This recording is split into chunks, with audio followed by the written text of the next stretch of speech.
All right, my friend. Today I wanted to talk to you about the busiest part of Zion National Park, which is the Zion Canyon Scenic Drive and the shuttle that you have to take to get in here. So it's a little bit complex. I'm really excited to talk you through this so that you can have a great time in Zion.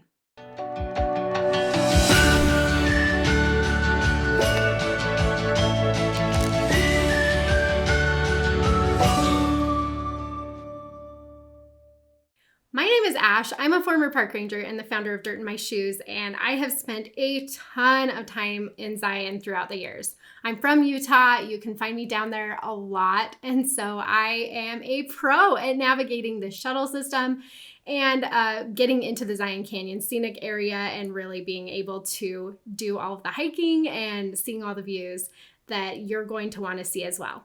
So today let's talk about navigating through that Zion Canyon Scenic Drive and using the Zion Park Shuttle. So to start off, let's look at the park map so that you know exactly what area of Zion I am talking about. So looking at the park map here, you can see Springdale, which is the town down here near the south entrance. The south entrance is the most popular way to enter Zion. This is the way you'll come in if you're coming from Vegas or Salt Lake City. You'll be coming in through this way. And so when you get through the south entrance and you continue driving up a little ways, then you'll reach this junction right here, Canyon Junction.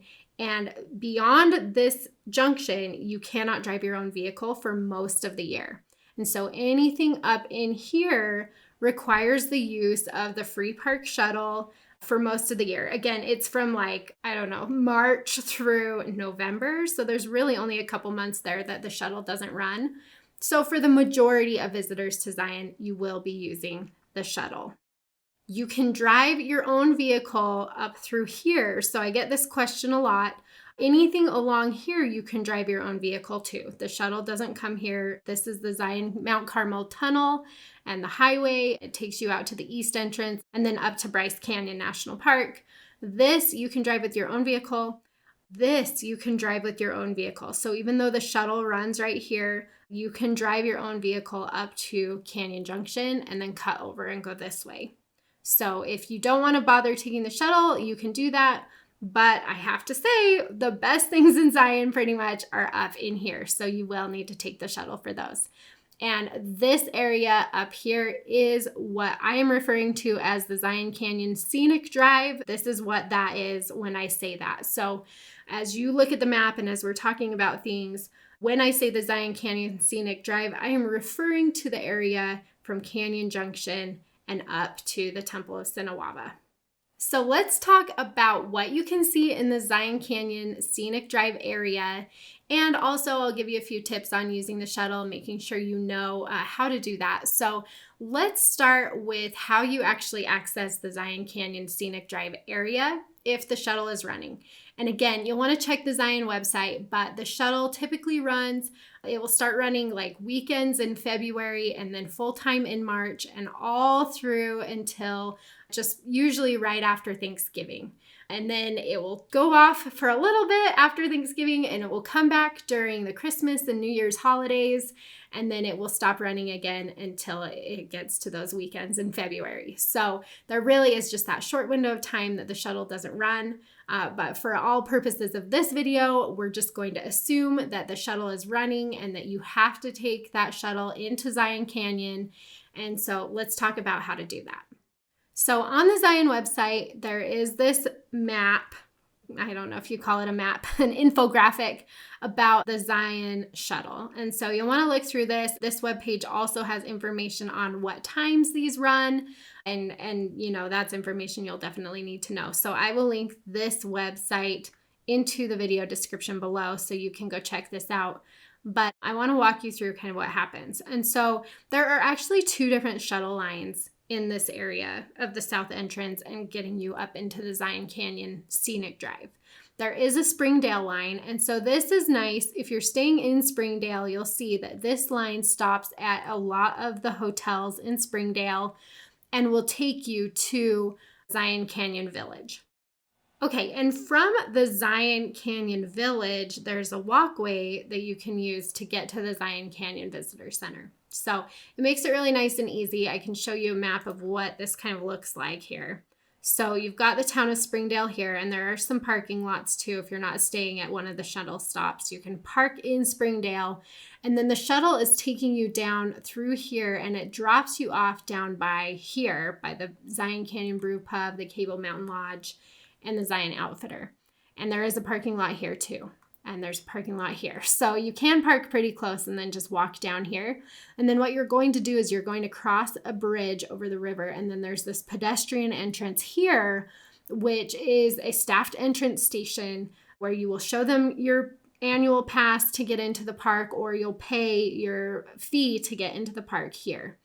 And so if you do take the Springdale shuttle, make sure you bring your pass with you if you already have one, because you will have to show it here. And then from there, you walk a little bit further to get to the visitor center. So that's how they do it. If you're taking the Springdale shuttle, or if you're parking in Springdale, you'll go through this entrance and walk over to the visitor center, where you'll then catch the Zion Canyon shuttle, which you'll see here. So the Zion Canyon shuttle leaves from the visitor center here, and then it heads all the way up to the Temple of Sinawava. So when we're looking at the map here, here's your visitor center shuttle stop down here, and then you've got these shuttle stops going all the way up to the end of the road at the Temple of Sinawava. If you're not staying in Springdale, or you're not wanting to park in Springdale, you can park at the Zion Canyon Visitor Center and just catch the shuttle from there. So if you do that, you'll go through the south entrance, park at the Visitor Center, and then catch the shuttle. So those are your three main options for getting up into Zion Canyon. You'll take the Springdale shuttle line, or you'll park in Springdale and get to that pedestrian entrance, or you'll just park at the Zion Canyon Visitor Center and catch the park shuttle from there. Okay, now to the good stuff. Let's talk about what you will see as you take the shuttle, what you'll be able to access, and what you'll be able to do in the park in the Zion Canyon Scenic Drive area. So stop number 1 is the Zion Canyon Visitor Center, and I already mentioned that's where you'll park, or that's what you'll get to be able to catch that first shuttle. For stop number 2, that takes you to the Zion Human History Museum. So there is a small museum here. There's a really nice back porch that looks out into a beautiful area of Zion. I like to come here early mornings or late evenings for looking for deer and getting just really nice views of the cliffs from here. You can also park here and then take the shuttle down to the visitor center to then catch it up to the Temple of Sinawava. So the shuttle stop here at stop 2 only goes down canyon. It only goes down to the visitor center. You can't catch it here and go up to the Temple of Sinawava. So you either need to walk down to the visitor center or catch the shuttle down to the visitor center so that you can then catch an up canyon shuttle from there. Stop number 3 is Canyon Junction, and that's that area that I talked about where that's where they cut off cars. So you cannot get into the Canyon Junction area with your own vehicle. You'll have to drive right past it because there is a gate there that won't allow you to get up in there without the shuttle. So Canyon Junction, the reason that I like this shuttle stop is because you can hike the Paroose Trail. This trail is a nice paved path. It's the only trail in the park that allows dogs and bikes. And so you can bike or bring your pet along on this trail. But what I like to do actually is I like to hike this trail. It starts near the visitor center, hike it up for 1.7 miles, and then it brings you out at Canyon Junction, where you can then catch a shuttle going back down to the visitor center. So it's a really nice hike. I love to do this at sunset because that takes you right to the beautiful bridge that overlooks the river with the Watchman Formation behind it. It's just a beautiful photography spot, and I like to do that, and that's how I'll use the shuttle in that case. For the Canyon Junction shuttle stop number 3, this only goes down canyon, again, like shuttle stop number 2. And so you can't catch it going up canyon. So you can't hike the Paroose Trail and then catch it going up beyond that. If you catch it from Canyon Junction, it will take you back down to the visitor center. Stop number 4 is the Court of the Patriarchs. This is a really small stop. There's a little trail you can take to get a better view of the Court of the Patriarchs, which is a beautiful formation made of 3 giant red rock monoliths. I typically don't get out here just because it's hard to get off the shuttle and get back on sometimes. Sometimes the shuttles coming up from the visitor center are mostly full still at this point. And so if you get off, it's hard to be able to find a shuttle that has room for you to get back on. So I typically just like to enjoy the view from the shuttle window of the Court of the Patriarchs, either going up canyon or down canyon, either direction. You can see it really nice from the shuttle. So if it's not super busy that day that you're there, then you could get out and see the Court of the Patriarchs better. But if it's a busy day, I would just stay on the shuttle at this point. Stop number 5 brings us to the Zion Lodge, and this is the only lodge in the national park. It is perfectly situated. And so what's cool, and a little insider tip here, is that if you stay at the Zion Lodge, if you have reservations to stay there, you can actually drive your car up to this point, up to the Zion Lodge. You have to have a reservation. They give you a special permit when you make that reservation so that you can drive up to the lodge. From there, you'll just park at the lodge. You can't take your vehicle beyond that. You can't stop anywhere else. You have to just go straight to the lodge. But then from there, you can catch the shuttle stop number 5 from the lodge and take it anywhere in Zion Canyon. So that's a really good way around having to find parking in Springdale or having to find parking at the Zion Visitor Center. If you can get the lodge reservations, it actually is really nice for navigating Zion Canyon. The other thing that you'll get from this shuttle stop, or why you might get off here besides the lodge, is that this is the start of the Emerald Pools hike. And this hike is very popular. It's a little over 2 miles with about 300 feet of elevation. And so it's a really good trail for everybody. Kids can do it. It's really easy to turn around once you get to 1 or 2 of the pools. You don't have to go to all 3. The first pool has a really nice waterfall that drips down and that you can walk behind. And so that's a good turning around point if you've got kids that just don't hike that much. But this is a really nice trail, and this leaves from shuttle stop number 5. Shuttle stop number 6 is called the Grotto, and this is the main trailhead that most people are trying to get to. The shuttles will empty out at this stop. So shuttle stop number 6, the Grotto, is where the Angel's Landing hike begins. And Angel's Landing is the park's most popular and well-known trail. It takes you up to the top of a beautiful monolith called Angel's Landing. This is the trail that has the chains that you have to hold on to as you go up the cliffs to get to the top. A permit is needed for this hike, and so if you're wanting to hike all the way to the top, you'll need to get your reservation for that. But you can get off here, you can start the Angel's Landing hike and really have a great time exploring this area from shuttle stop number 6. Stop number 7 is Weeping Rock, and Weeping Rock is a really cool area of Zion. There's just not a ton of water in this desert landscape, and Weeping Rock, the water is actually coming through the sandstone. It's coming through those rocks and creating kind of a hanging garden in that area. And so this is a really short and easy trail. You can just get up there, see this hanging garden, see the water dripping down, and then come back down to the shuttle stop.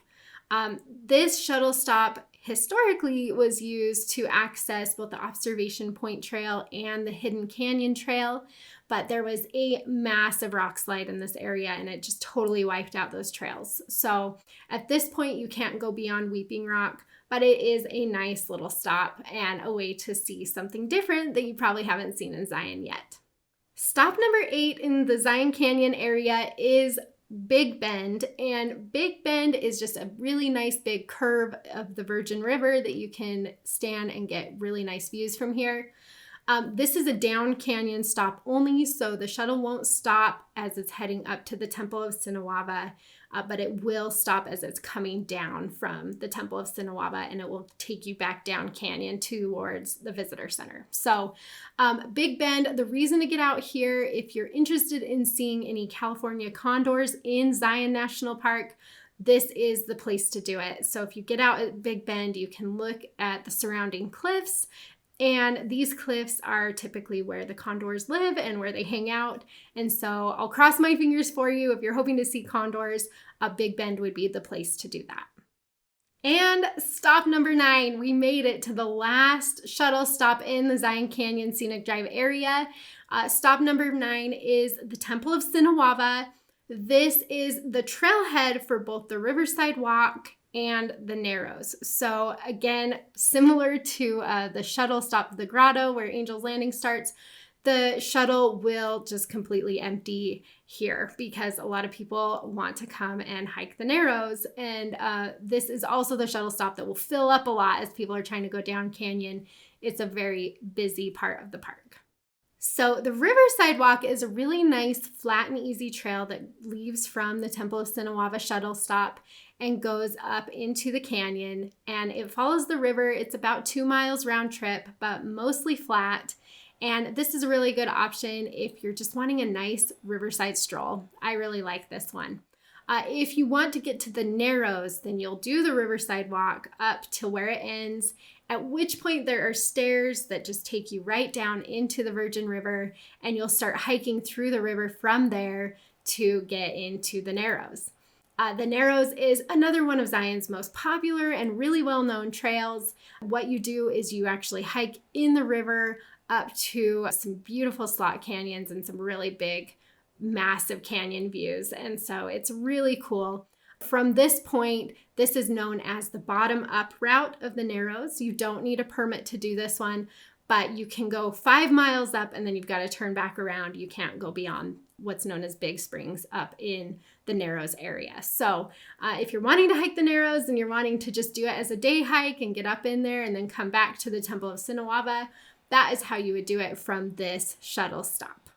For more information about any of these stops, including extra tips and tricks and extra information, insider information for navigating the shuttle and getting through the Zion Canyon scenic area, as well as making sure you're there at the right times of day so that you're not just like bogged down in crowds or having to wait 45 minutes or an hour to catch a shuttle or having to circle the parking lots to even get to the shuttle, then be sure to check out the Zion itinerary at dirtandmyshoes.com.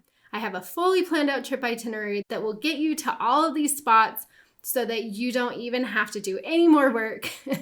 I will just walk you through it all. So if that interests you, be sure to go get that Zion itinerary. But I hope that you're able to see all that you're wanting to see in the Zion Canyon Scenic Drive area and that you have a fantastic time in this beautiful national park.